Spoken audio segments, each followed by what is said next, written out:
Shalom, apa kabar jemaat KAB? Antusias? Just do it? Yes. Tepuk tangan yang meriah buat Tuhan kita. Ya Bapak Ibu, salam Tuhan, nanti tim ya Pak Mulia tolong, Lala tolong bisa bagikan kertasnya.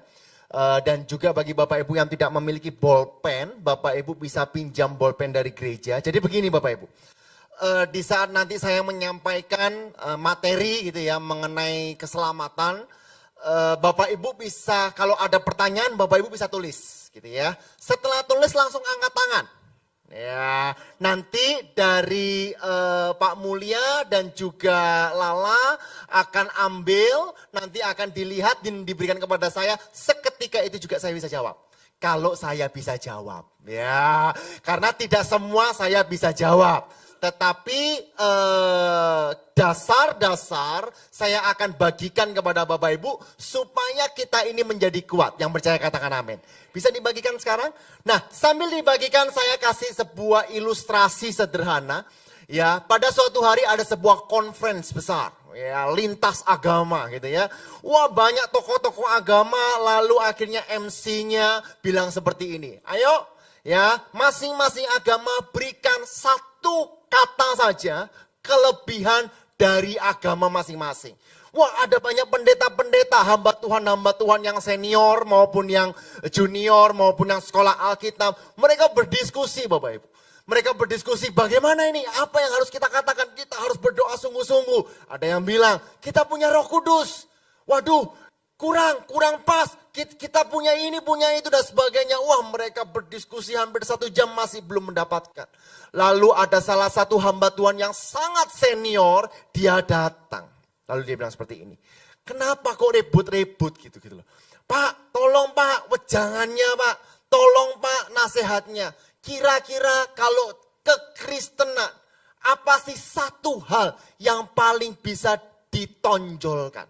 Lalu hamba Tuhan bilang seperti ini, loh gitu aja kok repot. Ada satu yang tidak dimiliki, apa itu? Kasih karunia. Sama-sama katakan kasih karunia. Apa sih kasih karunia itu? Sesuatu yang tidak layak kita dapatkan. Tapi kita peroleh oleh karena pengorbanannya. Yang percaya beri tepuk tangan yang meriah buat Tuhan kita. Nah Bapak Ibu, hari ini doktrin keselamatan itu bisa kita katakan yaitu soteriologi. Ya, jadi ada kristologi, ada dan sebagainya. Nah, paling sederhana, paling dasar dan paling yang harus dimengerti oleh orang Kristen adalah soteriologi ini. Apa soteriologi itu? Diambil dari 2 kata, yaitu soteria dan logos. Ya, soteria itu pembebasan, ya, pelepasan gitu ya, kelepasan dan keselamatan. Nah, pembebasan atas apa? Keselamatan dari apa? Kelepasan dari apa? Dari sesuatu yang selalu mengkengkang kita dari kita lahir sampai hari ini, yaitu dosa. Yang setuju kata amin. Nah, logos yaitu kebenaran firman atau ajaran. Jadi soteriologi ini adalah doktrin atau pelajaran bagaimana kita dibebaskan dan diselamatkan. Yang percaya katakan amin. Tapi Bapak Ibu, banyak orang belajar soteriologi tapi tidak memiliki makna yang dalam. Mengapa? Ini Bapak Ibu perhatikan.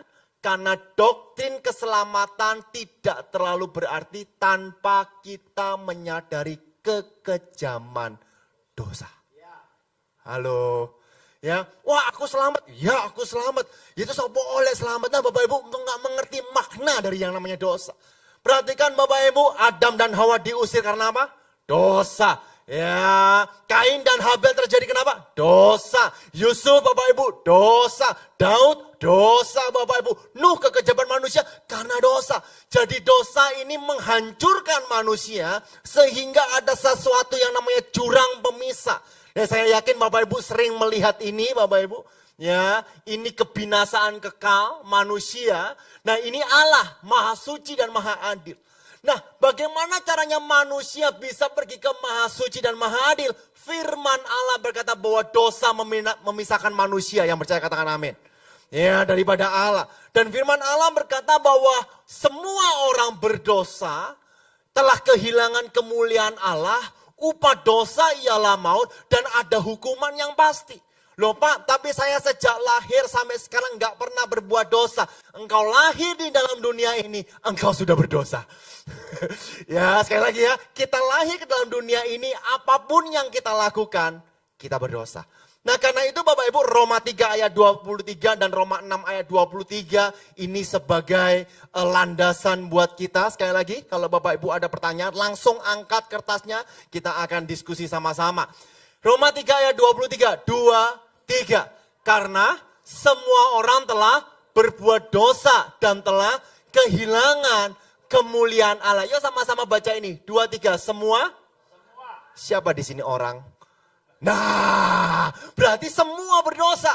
Roma 6 ayat 23. Sebab upah dosa ialah maut. Maut itu apa sih? Satu, maut itu kematian Bapak Ibu. Ya, bukan hanya kematian sementara, tetapi kematian kekal. Jadi upah dosa itu adalah kematian kekal. Tetapi kita mengucap syukur. Karunia Allah ialah hidup yang kekal dalam Kristus Yesus Tuhan kita. Tepuk tangan yang meriah buat Tuhan kita. Jadi karena upah dosa ialah maut dan yang berdosa adalah manusia. Karena itulah yang menebus juga harus manusia. Karena itu dia yang adil, dia yang mulia. Dia datang ke dalam dunia menjadi 100% manusia, juga 100% Tuhan. Dia mati di atas kayu salib supaya Bapak, Ibu dan saya menerima hidup yang kekal. Yohanes 14 ayat 6 sama-sama kita baca dengan suara yang keras. 2, 3. Kata Yesus kepadanya, akulah jalan dan kebenaran dan hidup. Tidak ada seorang pun yang datang kepada Bapa kalau tidak melalui aku. Tuhan berkata, akulah jalan. Bukan cuma jalan, tapi jalan kebenaran. Artinya apa? Dosa sudah tidak ada lagi. Yang percaya katakan amin. Kebenaran dan hidup. Berarti kematian tidak ada lagi. Yang percaya katakan amin.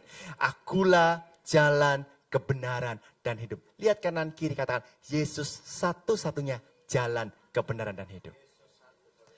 Sampai sini Bapak Ibu paham sesuatu, amin. Nah hari ini yuk kita sama-sama belajar. Saya akan masuk ke materi saya Bapak Ibu. Yang pertama, yang terpenting adalah percaya dan menerima. Sama-sama kita baca yang warna hitam ya, 2, 3. Saya adalah apa yang saya percayai.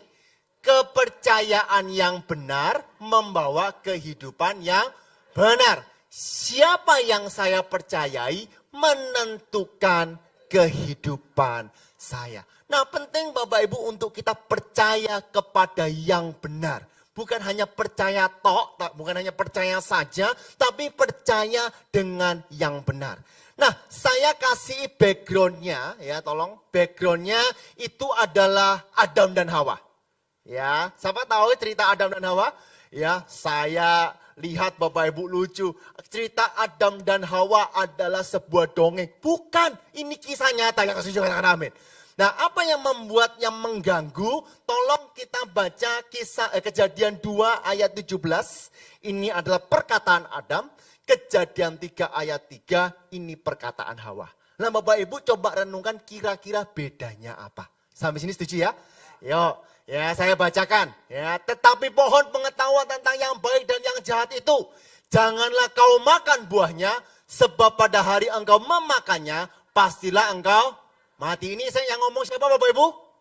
Adam. Yuk, yang Hawa bagaimana pada saat yang namanya si ular berkata, loh salah kamu, yang boleh dimakan itu justru pengetahuan, yang lain gak boleh. Lalu Hawa berkata, tetapi tentang buah pohon yang ada di tengah-tengah taman, Allah berfirman, jangan kamu makan ataupun raba buah itu, nanti kamu mati. Pertanyaan saya, yang beda yang mana? Dang ding ding ding dang ding ding, dang ding ding ding dang ding ding. Pak, salah nggak dosa, tidak mengurangi keselamatan. Yang setuju katakan amin. Yuk ya, perhatikan ya. Janganlah kau makan buahnya. Berarti perintahnya apa? Yang keras. Lihat kanan kiri, ojo makan. Hawa berkata seperti apa? Tetapi tentang buah pohon yang ada di tengah taman itu Allah berfirman apa? Jangan kamu makan. Perhatikan, ini penting Bapak Ibu. Kenapa Bapak Ibu ada kata-kata raba di sana? Halo? Loh, bener gak sih Bapak Ibu? Perintahnya apa? Gak boleh dicekel oleh gak? Ya gak apa-apa. Oh nyekel kok. Lah kan perintahnya kan dari Tuhan toh. Bener gak? Tetapi Bapak Ibu Kejadian 3 ayat 3 Hawa mengatakan jangan engkau makan ataupun engkau raba. Bapak Ibu kasih dalam Tuhan, apa sih yang mau saya maksudkan di sini? Firman Tuhan tidak boleh ditambahi, firman Tuhan tidak boleh dikurangi. Bahkan ada para penafsir mengatakan kemungkinan besar Hawa ini nggak tanya langsung sama Tuhan, tapi tanyanya ke Adam, karena itu ada tambah-tambahan. Karena itu Bapak Ibu jangan percaya dengan pendeta. Mas yo pendeta yang punya gereja besar lalu bisa membuat mujizat apapun yang dilakukan. Bapak Ibu kita nggak boleh gampang percaya dengan pendeta. Percayalah kepada Tuhan. Saya kasih ilustrasi, saya nancep Bapak. Ya, siapa tahu Cristiano Ronaldo? Pemain sepak bola. Itu murid saya Bapak Ibu. Ya, Cristiano Ronaldo. Barusan ini Bapak Ibu, ya enggak barusan ini sih, beberapa waktu yang lalu itu ya sering iklan, betul ya? Iklannya sampo apa? Clear. Saya mau tanya, Bapak Ibu percaya enggak yang namanya Cristiano Ronaldo pakai sampo clear? Halo? Lah ngono loh Bapak Ibu, ono pendeta ngomong sakarepe dhewe ya percaya. Halo? Ngerti ya Bapak Ibu ya, paham ini ya? Saya enggak akan percaya sampai saya yang ngeramasi Cristiano Ronaldo. Setuju? Amin. Karena itu Bapak Ibu, apapun yang kita terima Bapak Ibu, kita harus sortir. Karena itu kita harus punya dasar. Roma 5 ayat 17-18, Pak, tapi kan saya nggak berdosa, saya berbuat baik dan sebagainya. Perhatikan Bapak Ibu, dosa masuk bukan karena kita melakukan sesuatu. Tetapi Kejadian 3 mengatakan terkutuklah tanah karena engkau mendengarkan istrimu. Tanah manusia tercipta dari tanah, yang setuju katakan amin. Perhatikan ya Roma 5 ayat 17-18. Sebab jika oleh dosa satu orang, maut telah berkuasa oleh satu orang itu. Maka lebih benar lagi mereka yang telah menerima kelimpahan kasih karunia dan anugerah kebenaran akan hidup dan berkuasa oleh karena satu orang itu, yaitu Yesus Kristus. Perhatikan ayat 18. Sebab itu sama seperti oleh satu pelanggaran semua orang beroleh penghukuman, demikianlah pula oleh satu perbuatan kebenaran semua orang beroleh pembenaran untuk hidup. Yang setuju katakan amin. Karena itu Bapak Ibu, semua orang telah berdosa, tidak bisa menyelamatkan diri. Ya, tapi kita mengucap syukur, kita punya Tuhan yang selalu berinisiatif. Ya, dia datang secara sendirinya, bahkan memberikan. Yohanes 3 ayat 16, yang hafal boleh tutup mata. 2, 3, karena begitu besar kasih Allah akan dunia ini, sehingga ia telah mengaruniakan anaknya yang tunggal, supaya setiap orang yang percaya kepadanya tidak binasa, melainkan peroleh hidup yang kekal. Yang percaya beri sorak-sorai yang meriah buat Tuhan kita. Apa hidup kekal itu? Ya, hidup kekal Tuhan itu mencakup kesembuhan. Yang setuju katakan amin. Jadi engkau kalau sakit jangan aduh nggak mungkin. Dialah dokter di atas segala dokter. Yang percaya katakan amin. Dia yang memberikan kesehatan. Yang setuju katakan amin. Dia yang memberikan kemakmuran. Dia yang memberikan damai sejahtera. Dia yang memberikan kelimpahan. Dia memberikan kekuatan, kelegaan, kepuasan, ketenangan, dan sukacita. Bapak Ibu, pertanyaannya begini. Pak, saya tahu akhirnya Pak, ya bahwa saya memerlukan Tuhan. Lalu bagaimana saya memiliki kepercayaan yang benar? Tidak ada yang lain kecuali dari sumbernya. Halo. Ya, Alkitab tidak akan pernah berubah. Dulu, sekarang, sampai selama-lamanya. Ya, tiba-tiba saya ingat ya ini enaknya kalau ngajar Bapak Ibu ya. Ya, saya lihat di YouTube ada pertanyaan. Alkitab yang kamu pegang, asli atau palsu? Namanya terjemahan. Perlu dijelaskan enggak? Halo, kan namanya terjemahan, kopian betul ya. Tapi apakah isinya sama dengan yang asli? Sama. Kalau tidak sama, tidak mungkin sampai hari ini. Yang percaya katakan amin. Ya, Bapak Ibu, Alkitab adalah firman Allah. Ya, saya beberapa kali kalau saya berdoa saya ditegur oleh papa saya. Ya, dan saya akhirnya juga sadar sendiri kalau saya doa Tuhan, sebentar lagi kami akan mendengarkan sedikit bagian dari firman-Mu. Nggak boleh. Ya, karena Alkitab itu firman Allah, bukan sedikit. Halo. Ya, Bapak Ibu tahu nggak bedanya Alkitab adalah firman Allah dan Alkitab mengandung firman Allah? Tahu nggak bedanya? Ya, saya mau tanya, siapa sih di sini pernah minum es teh manis? Teh manis, teh manis. Ya, teh manis, manis itu dari apa? Gula. Saya mau tanya, guloi ambil teh yakin di? Ya kayak teh ini. Berarti kalau berisi firman Allah, firmannya mek titik. Ya bener gak ya? Ya, saya mau beritahu, Alkitab adalah firman Allah. Alkitab adalah perkataan Tuhan yang bisa dipertanggungjawabkan. Yang percaya katakan amin.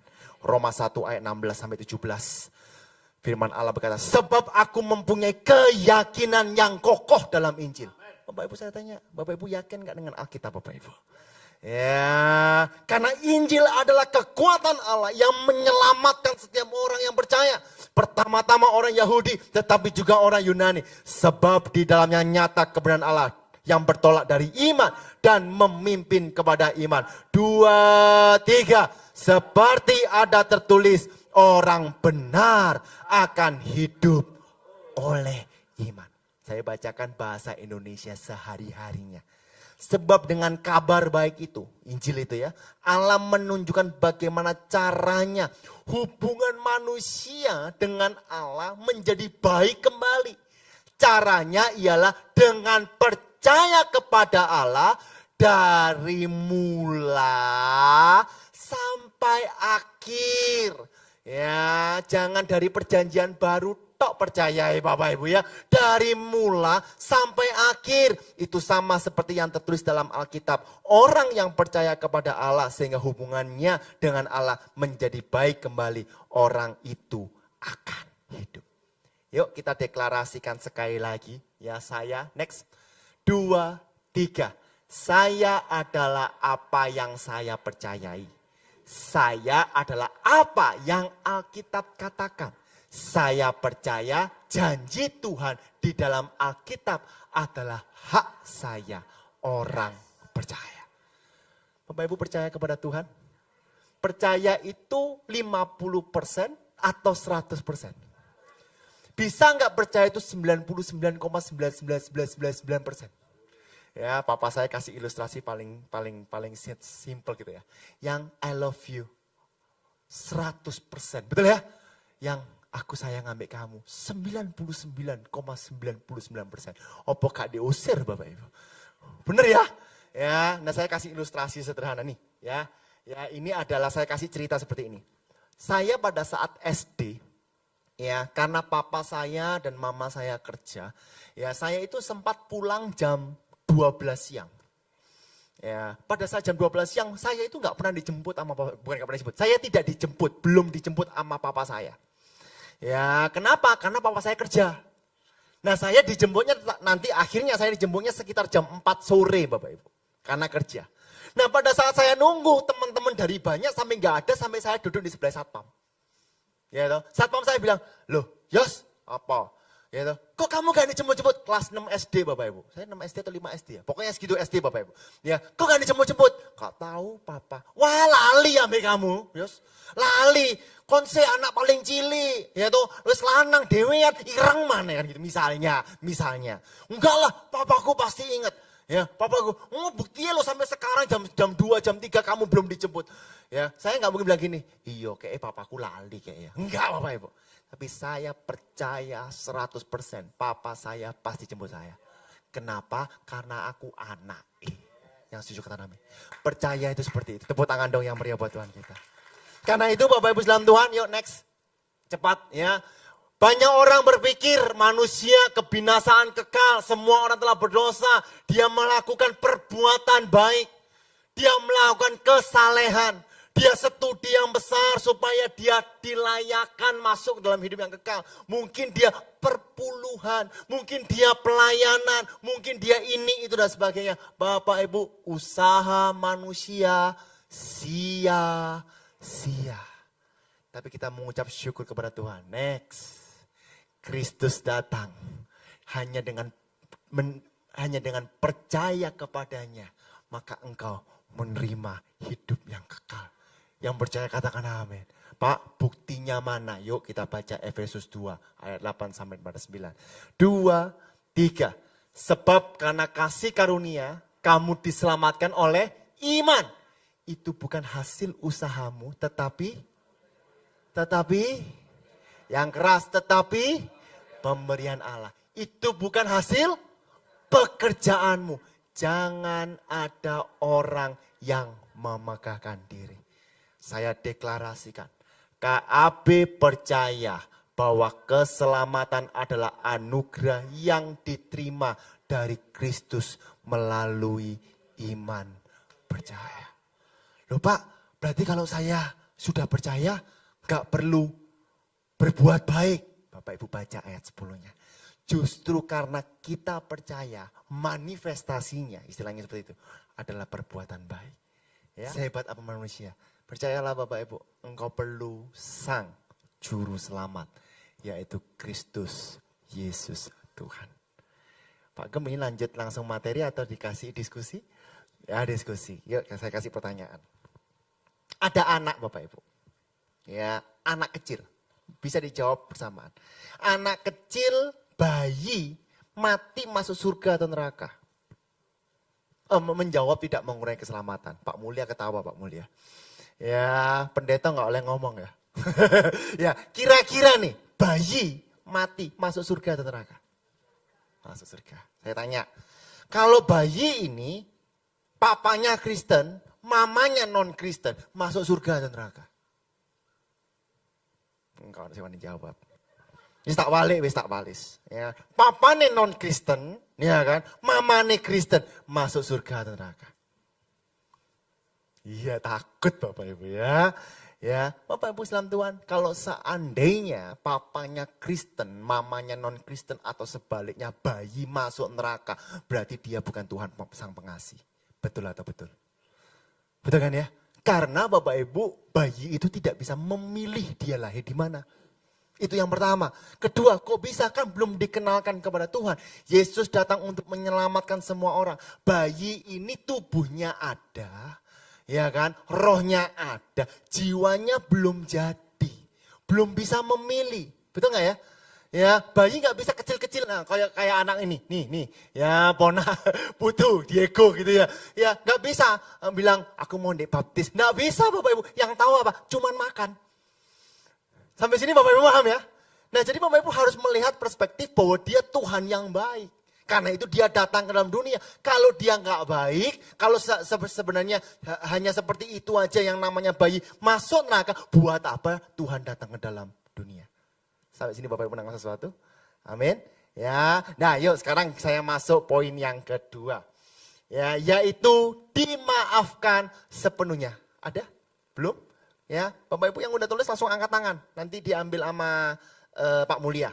Ya oke, silakan Pak Mulia. Dimaafkan sepenuhnya. Ya, yuk sama-sama kita baca 2, 3. Tuhan tidak pernah bersifat lunak terhadap dosa. Bahkan Tuhan benci terhadap dosa. Dan tidak ada satupun manusia yang dapat terlepas dari dosa. Karena itu Yesus datang dan harus mati di atas kayu salib untuk menggenapi kematian atau dosa kita. Nah Bapak Ibu 2 Korintus 5 ayat 21 berkata, dia yang tidak mengenal dosa dibuatnya menjadi dosa karena kita, supaya dalam dia kita dibenarkan oleh Allah. Jadi Bapak Ibu, dia aja mengenal aja loh enggak. Jadi sebenarnya Yesus sendiri benci terhadap dosa. Yang setuju katakan amin. Ya, tetapi Bapak Ibu karena begitu besar cintanya sama kita. Dia itu datang untuk apa? Untuk menyelesaikan dosa kita. Ya, supaya apa? Supaya kita dibenarkan oleh dosa. Oke, saya baca dulu. Oke.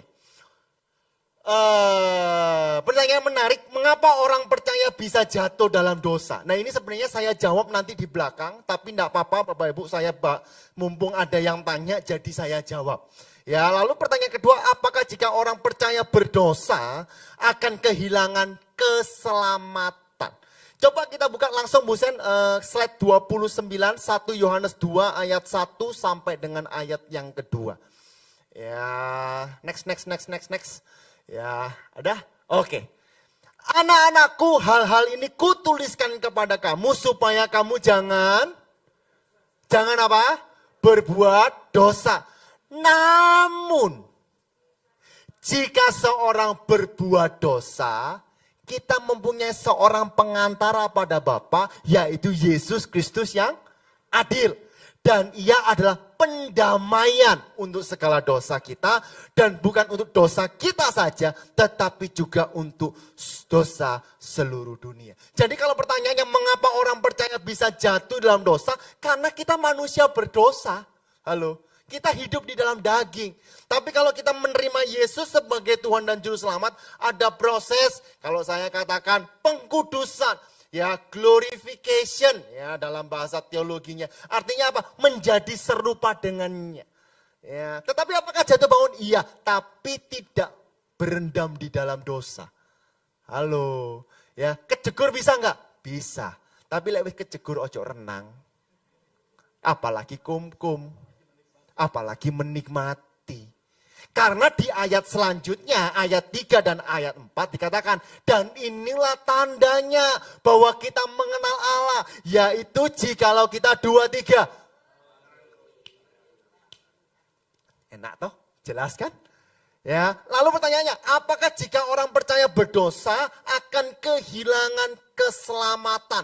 Bapak Ibu dalam Tuhan, kalau orang percaya kepada Tuhan, dia diselamatkan. Ya, kalau dia berdosa, apakah kehilangan keselamatan? Asalkan dia tetap kuat, dia tetap teguh, dan ada keinginan bertobat, dia diselamatkan. Ya, nah kalau sekali lagi Bapak Ibu, biasanya kalau ada yang mancing gini, rame Bapak Ibu. Ya, jadi Bapak Ibu kalau kita sudah menerima Yesus, ya percayalah tidak ada penghakiman akan engkau. Amin. Ya, nah saya lanjutkan Bapak Ibu ya. Tadi sampai dimaafkan sepenuhnya.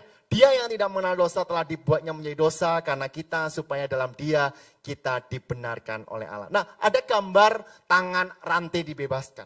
Saya kasih ilustrasi seperti ini Bapak Ibu. Kalau saya punya utang gitu ya. Saya punya utang dengan Pak Purnomo gitu ya. Ya Pak Purnomo minjemin uang saya 1 miliar gitu ya. Kamsia Pak Pur gitu ya. Nah setelah saya punya uang 1 miliar Bapak Ibu, waduh saya nggak bisa bayar. Nah setelah saya nggak bisa bayar, wah Pak Purnomo marah-marah sama saya Bapak Ibu. Dia, wah kamu itu gimana kamu, wah aku harus masukin kamu ke penjara bla bla bla bla bla bla dan sebagainya. Lalu Bapak Ibu singkat cerita Bapak Ibu ya, papa saya datang. Kamu ada utang berapa? Gitu ya. Jangan papa saya lah ya, terlalu formal. Pak Ando datang gitu ya. Pak Ando datang, kamu ada utang berapa? Pak saya ada utang Pak Purnomo 1 miliar dengan bunganya jadi 3 miliar. Nemen Pak Purnomo lagi Bapak Ibu. Nah ini hanya bercanda Bapak Ibu ya. Ya, waduh gimana gitu. Wes gak apa-apa, saya tak menemui Pak Purnomo. Ya. Setelah Pak Ando namanya Pak Purnomo lalu membayar lunas utang 3 miliar. Saya kalau ketemu Pak Purnomo, bukan berarti saya merasa, aduh Pak, saya mohon maaf ya, saya nggak bisa bayar. Nggak perlu. Kenapa? Karena saya udah lunas. Sampai sini Bapak Ibu mengerti nggak? Ya, jadi kalau saya ada utang dan dilunasi oleh Pak Ando, saya bukan datang ngelihat Pak Purnomo bukan kayak utang gua, kayak utangnya aku. Enggak Bapak Ibu, engkau sudah dibebaskan. Betul? Nah, tapi Bapak Ibu, Pak Ando bukan hanya membayar hutang saya, tapi justru saya diberikan rumah. Saya diberikan mobil, haleluya. Saya diberangkatkan pergi ke luar negeri, puji Tuhan. Ya kan? Wah saya diberikan kelimpahan dan sebagainya. Satu hal Bapak Ibu. Ya, pada saat ulang tahunnya Pak Ando, ya, saya nggak tanya gini, Pak Ando, dulu kasih saya uang berapa? Itu namanya pelecehan. Betul nggak ya? Pak Ando, rumahnya ini dulu berapa sih? Saya bisa bayar sekarang. Itu namanya pelecehan. Tapi apa yang saya lakukan? Mungkin Bapak Ibu, mungkin. Saya cuma bawa no kuetar. Itu bukan harga kuetarnya, tapi rasa syukur saya. Yang percaya katakan amin. Jadi Bapak Ibu, Tuhan datang bukan hanya menebus kita, tapi juga memberikan kelimpahan. Apa yang harus kita lakukan? Mengucap syukur karena kita sudah ditebus. Ya, yang percaya katakan amin. Yang percaya katakan haleluya. Roma 5 ayat 8 sampai 10 sebelum saya masuk ya. Akan tetapi Allah menunjukkan kasih-Nya kepada kita oleh karena Kristus telah mati untuk kita. Ketika kita sudah percaya, ketika kita sudah pelayanan, justru ketika kita masih berdosa. Lebih-lebih karena kita sekarang telah dibenarkan oleh darah-Nya, kita pasti akan diselamatkan dari murka Allah. Sebab jikalau kita masih seteru diperdamaikan dengan Allah oleh kematian anaknya, lebih-lebih kita yang sekarang telah diperdamaikan pasti akan diselamatkan oleh hidupnya. Tepuk tangan yang meriah buat Tuhan kita. Wah, ini pertanyaan berat ini terus terang. Oke. Apa yang dimaksud sekali selamat tetap selamat? Pak, ini dijelaskan nggak Pak Agam? Nggak apa-apa ya? Ya sedikit ya. Apa yang dimaksud sekali selamat tetap selamat? Apakah kita mempercayai pernyataan itu dan dasar Alkitabnya di mana? Nah Bapak Ibu, sebenarnya kata sekali selamat tetap selamat adalah pernyataan dari, saya nggak berkata John Calvin, tapi Hyper John Calvin. Nah, jadi Bapak Ibu di dalam soteriologi ini dari dulu sampai sekarang yang diperdapatkan dua. Ya, yang satu John Calvin dengan idenya yaitu tulip gitu ya, bahwa manusia sudah hancur, bahkan iman aja nggak punya, tapi Tuhan memberikan iman kepada kita, ya kan. Lalu ada predinasti dan sebagainya. Nah, tetapi ada satu lagi yang namanya Arminian gitu ya. Arminian itu berdasarkan perbuatan. Loh Pak, yang sesat yang mana Pak? Yang Alkitab ya, dua-dua itu ngambilnya dari Alkitab Bapak Ibu. Gitu loh Bapak Ibu. Nah, jadi Bapak Ibu, bagaimana yang dimaksud dengan sekali selamat atau selamat? Hyper Calvinis berkata bahwa sudah kamu bertobat terima Yesus sebagai Tuhan dan Juru Selamat, kamu dibaptis, pokoknya percaya kamu bebas berbuat apa saja, berdosa, kamu hancur dan sebagainya, nggak apa-apa, tetap selamat kok. Kira-kira bener nggak? Halo, karena tadi udah saya bahas, betul ya? Kalau engkau mengenal Allah, engkau mentaati perintah-perintahnya. Tapi bisa nggak orang percaya, benar-benar percaya kehilangan keselamatan? Saya jawab dengan cara Pak Rubin Adi. Ya, bagaimana orang benar-benar percaya kehilangan keselamatan itu 0,0000001%, alias nggak mungkin sebenarnya. Karena itu kalau saya katakan orang yang percaya apakah pasti selamat? Yes, asalkan dia benar-benar bertobat. Bukan abang-abang lambe gitu ya. Ya bukan bertomat. Ya aku terima, aku Tuhan, aku percaya, aku serahkan hidupmu sampai oma bojo ini wapoki. Enggak gitu Bapak Ibu. Ya karena itu ada, oke, saya next dulu ya. Nah ini Bapak Ibu pengampunan dosa, mumpung masuk ke sini, tolong next. Pengampunan dosa sepenuhnya, kita punya 3 waktu, betul ya? Ada masa lalu, masa sekarang, dan masa depan. Ya, tetapi Bapak Ibu dalam Tuhan nggak punya 3 waktu. Tuhan punya waktu namanya kairos. Jadi kita diampuni dosanya di mana? Di masa lalu, masa sekarang, masa depan. Loh Pak, kok enak? Nah, kan gitu. Kok enak? Masa depan kan belum terjadi. Bukankah kita hidup setelah penyaliban Kristus di sini? Betul gak ya? Yesus mati di sini bukan? Betul ya? Bahkan sebelum kita hidup kan? Nah karena itu ada 3 proses ini. 1, justification. Justification itu apa sih? Justification itu bahwa dosamu yang lama sudah diampuni. Paham? Ya, sanctification artinya engkau dipisahkan dari maut.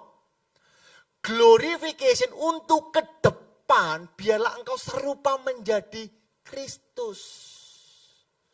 Nah banyak orang Bapak Ibu tidak mau pertumbuhannya. Tandanya orang hidup apa? Bertumbuh. Betul ya? Bergerak, betul nggak ya? Kalau nggak bergerak, mati. Ya, Pak aku percaya tapi aku nggak mau ngapa-ngapain, itu mati gitu loh. Tapi kalau mau bertumbuh ya bergerak. Nah glorification ini engkau mungkin jatuh, tapi engkau bangkit lagi. Engkau jatuh, engkau bangkit lagi Bapak Ibu. Dan tidak jatuh di tempat yang sama. Halo, sampai sini Bapak Ibu, paham? Ya, apakah kita mau berdebat di sini? Ya, gak apa-apa Bapak Ibu. Ya, di forum ini kita sama-sama belajar.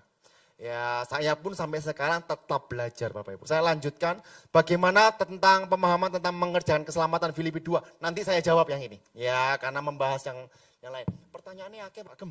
Puji Tuhan. Ya, wow. Bapak Ibu suka kelas seperti ini? Enggak ada yang amin. Saya jadi deg-degan. Bagaimana orang Kristus dapat memiliki jaminan keselamatan? Ya, satu, percaya Bapak Ibu. Halo, betul ya? Lah jaminannya yang di atas salib. Itu jaminan buat kita. Apakah jaminan keselamatan itu menjadi izin untuk berdosa? No, tadi saya sudah sampaikan. Ya, keselamatan itu untuk semua orang. Bagaimana dengan mereka yang tidak pernah mendapatkan kesempatan untuk mendengar tentang keselamatan yang benar? Nah ini Bapak Ibu menjadi perdebatan sampai hari ini. Kalau ada orang di gunung, di pojok sekali, tidak pernah mendengarkan keselamatan sama sekali. Apakah masuk ke surga? Ya, kalau seandainya tidak pernah mengenal, tidak pernah dengar kata Yesus itu apa aja, enggak pernah gitu ya. Masuk surga enggak? Bapak Ibu, firman Allah dengan jelas mengatakan, Yesuslah satu-satunya jalan, kebenaran, dan hidup. Saya percaya Bapak Ibu siapapun, karena itu ada argumen yang mengatakan, setiap mereka pasti pernah ya menyadari, kira-kira itu mereka itu diciptakan siapa. Mereka punya hati nurani. Kira-kira mereka punya Tuhan siapa. Mereka ada. Nah itu ada argumentasinya. Jadi Bapak Ibu, keselamatan itu untuk semua orang, iya. Tetapi orang yang percaya saja, yang menerimanya. Oke, nah saya lanjutkan. Mengapa Bapak mengutus anaknya yang tunggal sebagai juru selamat dunia? Karena begitu besar kasih Allah akan dunia. Ya, Pak mungkin mau nambahkan sedikit? Cukup? Ya. Jadi Bapak Ibu mengapa diutus? Ya karena cinta sama Bapak Ibu dan saya. Halo, kalau nggak cinta dijarno Bapak Ibu. Ya kan, mati ya mati. Loh, mati masuk neraka itu bukan 1000 tahun. Nah ini Pak Gem bilang, kalau ke neraka itu bukan 1000 tahun. Bukan 10.000 tahun. Tapi selama-lamanya. Amin. Ya saya lanjutkan. Apakah buah hasil apa ini Pak? Oh, apakah buah hasil dari sumbangan umat Konghucu boleh dimakan jika kita sembayangan? Oke. Kita jawab jujur atau gimana? Ya, satu, kalau tahu ya nggak boleh, gitu ya. Pertanyaannya kadang kita nggak tahu, betul ya? Contoh yang dijual di supermarket bekas sembahyang, kita tahu nggak? Nggak tahu. Terus di lewat kadune makan ya apa? Wareg. Ya kan? Tapi Bapak Ibu tetap tidak boleh. Ya, tidak hanya Konghucu, tapi semua. Ya, semua agama bahkan yang bukan agama. Jadi saya punya teman satu itu Bapak Ibu setiap dia buka toko, dia itu kasih kopi dan roti. Katanya buat apa? Buat yang nunggoni. Ya, aku ngomong satpam ta, bukan sing gak ketok lah gitu no. Ya, kamu jangan aneh-aneh gitu loh ya. Ya apa aku lek gak ngei ndik seneni mamaku timbang kon ndik seneni Tuhan mending ndik seneni mamamu. Ya kan? Lah terus itu gimana?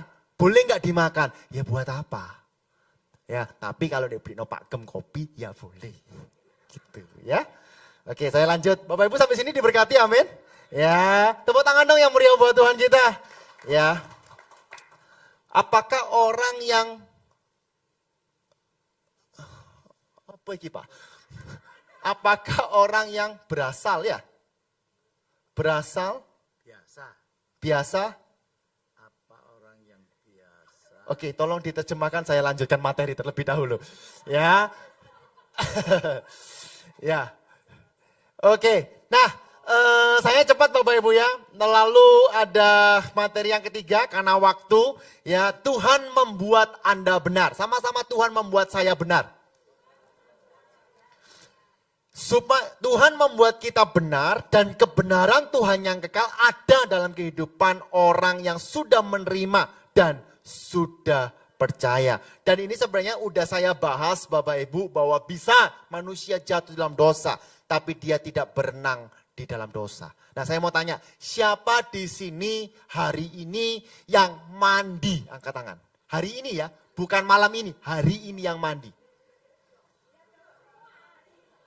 Ya yang nggak angkat tangan nggak apa-apa, tidak mengurangi keselamatan juga. Ya, saya mau tanya, besok kira-kira Bapak Ibu mandi nggak? Ah yang benar. Ya, nggak nunggu kotor baru mandi? Enggak. Saya mau tanya, Bapak Ibu mandi apakah nunggu seperti ini? Next. Ya, ya kan? Ya, ini konon katanya orang terjorok gitu ya. Ya, mati umur 90 sekian Bapak Ibu. Luar biasa Bapak Ibu ya. Nah, ya, Bapak Ibu kalau kita mandi apakah harus nunggu kita kotor? Eman banyue. Ya kan? Aduh kak popo lah, cincela. Ngenteni kotor sekotor titik ya. Paling 10 hari sekali baru mandi. Ada yang kayak gitu? Atau Bapak Ibu kayak gini. Next, apapun yang terjadi tetap mandi. Betul ya? Nah Bapak Ibu demikianlah kita datang kepada Tuhan. Kita datang kepada Tuhan. Bapak Ibu gak perlu. Ya gak perlu, wah Pak, aku habis melakukan dosa, apakah aku boleh datang kepada Tuhan? Bapak Ibu datang ke Tuhan itu apa adanya. Demikian juga dengan saya kepada papa saya. Saya kalau ke papa saya apa adanya. Ya, ada duit saya datang, gak ada duit, tambah datang. Apa adanya, betul gak ya? Ya, bahkan saatnya saya membuat kesalahan pun saya datang, ya, saya habis melakukan sesuatu saya datang, itu apa adanya. Demikianlah kepada Tuhan, kita datang apa adanya Bapak Ibu. Ya, justru Bapak Ibu kalau kita datang dengan Tuhan apa adanya, disitulah kita diproses dalam kehidupan kita. Supaya apa? Supaya ada glorification tadi, menjadi lebih baik. Ya, sampai kapan kita harus pikul salib? Sampai Bapak Ibu nanti ya mendengarkan lagu hidup ini adalah kesempatan. Tapi Bapak Ibu gak bisa nyanyi gitu. Ya sampai akhir hidup kita Bapak Ibu. Yang setuju katakan amin. Ya, nah Bapak Ibu Tuhan berkata pikula salib ya kan. Kuk yang kuberikan kepadamu apa? Ringan dan nyaman. Kenapa ringan dan nyaman? Karena bukan situasi yang menentukan hati kita. Tapi Tuhanlah yang menentukan hati kita. Yang setuju kata amin. Ya, jadi Bapak Ibu sampai kapan? Sampai akhir hidup. Dan Bapak Ibu semakin pikul salib, semakin mengenal kebenaran firman Tuhan. Saya mau beritahu Bapak Ibu, semakin sukacita, semakin damai sejahtera. Saya nggak tahu bagaimana dengan Bapak Ibu masalah COVID kemarin, yang bingung. Ya kan? Saya ya fine-fine aja, sukacita juga Bapak Ibu. Ya, saya ada waktu lebih bersama dengan keluarga saya dan sebagainya. Jadi Bapak Ibu pikul salib itu bukan sampai kapan, tapi selama-lamanya. Oke? Apakah orang yang berasal dari agama penyembah berhala dan memutuskan untuk percaya Yesus, perlukah mereka doa pelepasan?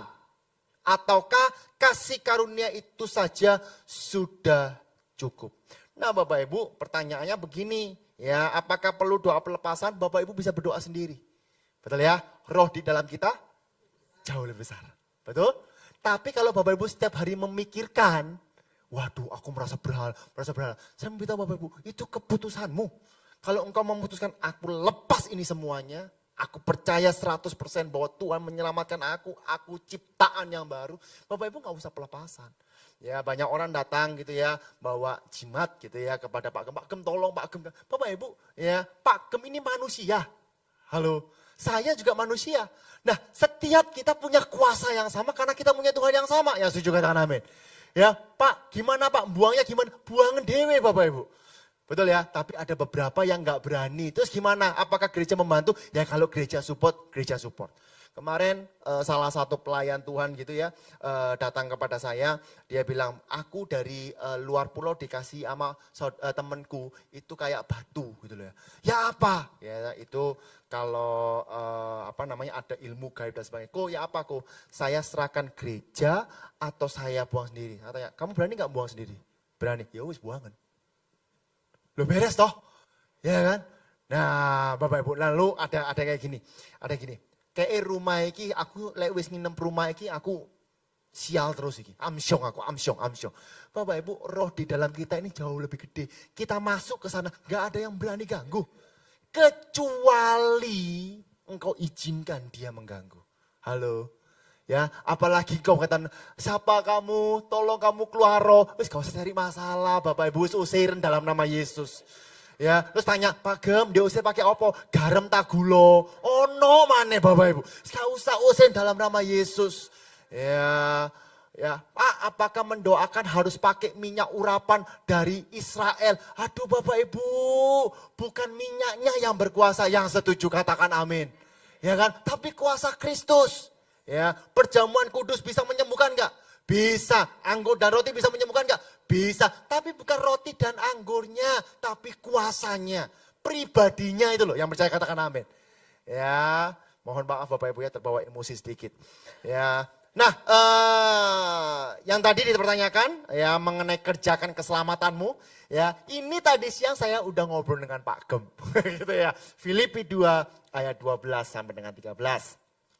Ya, yuk baca yuk supaya Bapak Ibu nggak ngantuk ya. Filipi 2 ayat 12 sampai 13. Ada buset di slide saya? Oke. 2, 3. Hai saudara-saudaraku yang kekasih, kamu senantiasa taat. Karena itu tetaplah kerjakan keselamatanmu dengan takut dan gentar. Bukan saja seperti waktu aku masih hadir, tetapi terlebih pula sekarang waktu aku tidak hadir. Nah Bapak Ibu perhatikan, kalau kita hanya penggal seperti ini, kira-kira ini perintah atau bukan? Perintah kan, disuruh kerjakan keselamatan kita toh. Ya kan, berarti kalau ini perintah, berarti ada sesuatu yang harus kita kerjakan untuk menerima keselamatan. Nah seolah-olah seperti itu. Karena itu kalau membaca Alkitab, firman harus lengkap, sama-sama katakan lengkap. Ayat 13 berkata, 2, 3. Karena Allah lah yang sing ngerjakno sapa sih? Bapak Ibu tak Allah. Loh ya kan? Ini kerjakan keselamatanmu. Di ayat 13, karena Allah lah yang mengerjakan di dalam kamu. Baik kemauan maupun pekerjaan menurut kerelaannya. Ya, CEV. Ya, bahasa Inggris saya udah translate Bapak Ibu. Ya, dia berkata seperti, perhatikan ya. Sahabat-sahabatku, kamu selalu taat ketika aku bersamamu. Sekarang setelah saya pergi, Anda harus lebih patuh lagi. Jadi, bekerjalah dengan rasa takut dan gemetar untuk menemukan apa arti sebenarnya untuk diselamatkan. Jelas. Ya, jelas. Jadi Bapak Ibu, kerjakan keselamatan itu untuk mendapatkan makna sebenarnya aku diselamatkan oleh karena anugerah Tuhan. Lalu apa sepanjang kehidupan kita? Ya kita kerjakan keselamatan apa? Memberitakan keselamatan ke orang. Supaya banyak orang diselamatkan. Supaya orang yang di gunung yang tidak kenal itu mendengar kata Yesus. Yang percaya katakan amin. Bapak Ibu tahu nggak, ini ada psikolog sedikit ya. Bahwa kita itu terdiri dari saya dengan Pak Presiden Jokowi itu terdiri dari maksimal 5 orang. Jadi misalnya saya ya punya teman si A punya papa gitu ya, papanya itu punya sahabat itu ini dan sebagainya, itu pasti tembusnya ke Pak Jokowi. Bahkan bukan hanya di Indonesia, sampai ke luar negeri Bill Gates juga ada Bapak Ibu. Jadi sebenarnya dunia itu sempit, halo, ya kan? Karena itu Bapak Ibu, yuk beritakan kebenaran firman Tuhan. Ada pertanyaan lagi. Bagi orang-orang yang belum pernah mendengar tentang Yesus, lah barusan dijawab. Ya, baik zaman dahulu yang sudah mati. Oh oke. Ya perjanjian lama ya. Maupun sekarang yang masih hidup, bagaimana keselamatan mereka? Kalau keselamatan mereka dari hati nurani, apakah keselamatan dari dua Yesus dalam hati nurani? bagi yang tidak mengenal Tuhan Yesus. Bapak Ibu, kalau di perjanjian lama sebenarnya garis besarnya sama. Orang yang percaya diselamatkan. Ya, orang yang percaya diselamatkan. Tetapi, perhatikan, tetapi GBI, saya pribadi tidak percaya dengan penginjilan arwah. Lunggu Bu Seni. Ya kan, ya penginjilan arwah. Karena ada Bapak Ibu, wes mati Bapak Ibu, dek doa no. Nggak bisa Bapak Ibu. Ya justru yang hidup inilah yang menerima Yesus sebagai Tuhan dan Juru Selamat. Ya, le arwah Bapak Ibu, ya saya pernah ekstrim dengan papa saya gitu ya. Ya, ada orang-orang gitu ya di India dan sebagainya dimasukin pergi ke rumah sakit gak ada yang mau nerima, dimasukin pergi petiman gak ada yang mau, terus gimana? Yo kletakno, wis gak ono. Betul ya? Ya kan? Nah karena itu Bapak Ibu GBI termasuk saya juga tidak percaya dengan arwah. Lalu bagaimana keselamatan mereka? Nah kalau mereka tidak pernah mendengar Yesus, ya sekali lagi Bapak Ibu mereka pasti pernah dengar, sekali aja pasti pernah dengar. Gitu ya. Nah karena itulah kedaulatan Tuhan. Itulah kedaulatan Tuhan. Nah kalau memang mereka belum dengar, itulah tugas kita untuk memberitakan firman. Tadi saya diingatkan oleh Pak Gembala, tolong Bu Sen Roma 2 ayat yang ke-12. 12, Roma 2 ayat yang ke-12. 13 sampai ke, saya baca sampai 16 supaya lengkap ya. Kita baca aja supaya Bapak Ibu mengerti ya. Sebab semua orang yang berdosa tanpa hukum Taurat akan binasa tanpa hukum Taurat. Dan semua orang yang berdosa di bawah hukum Taurat akan dihakimi oleh hukum Taurat. Karena bukanlah orang yang mendengar hukum Taurat yang benar di hadapan Allah, tetapi orang yang melawan hukum Taurat yang akan dibenarkan. Apabila bangsa-bangsa lain yang tidak memiliki hukum Taurat oleh dorongannya diri sendiri melakukan apa yang dituntun hukum Taurat, maka walaupun mereka tidak memiliki hukum Taurat, mereka menjadi hukum Taurat bagi mereka sendiri. Sebab dengan itu mereka menunjukkan bahwa isi hukum Taurat ada tertulis di dalam hati mereka, dan suara hati mereka turut bersaksi dan pikiran mereka saling menuduh atau saling membela. Hal itu akan nampak pada hari bila mana Allah sesuai dengan Injil yang kuberitakan akan menghakimi segala sesuatu yang tersembunyi dalam hati manusia oleh Kristus Yesus. Nah Bapak Ibu, saya simpulkan secara sederhana Bapak Ibu ya bahwa kekristenan itu bukan do something gitu ya. Ini yang penting. Ya, kalau agama lain Bapak Ibu, kamu harus ini supaya, kamu harus ini supaya, kamu harus ini supaya dan sebagainya. Kekristenan tidak seperti itu. Tapi dia yang datang ke dalam dunia, dia yang berinisiatif untuk mengulurkan tangannya. Bahkan kalau film, menggendong kita. Pertanyaannya, Bapak Ibu mau digendong gak? Kan gitu Bapak Ibu ya istilahnya ya. Ya, karena itu saya berdoa biarlah melalui pengajaran singkat ini Bapak Ibu diberkati ya, dan Bapak Ibu memiliki keyakinan yang kokoh. Ada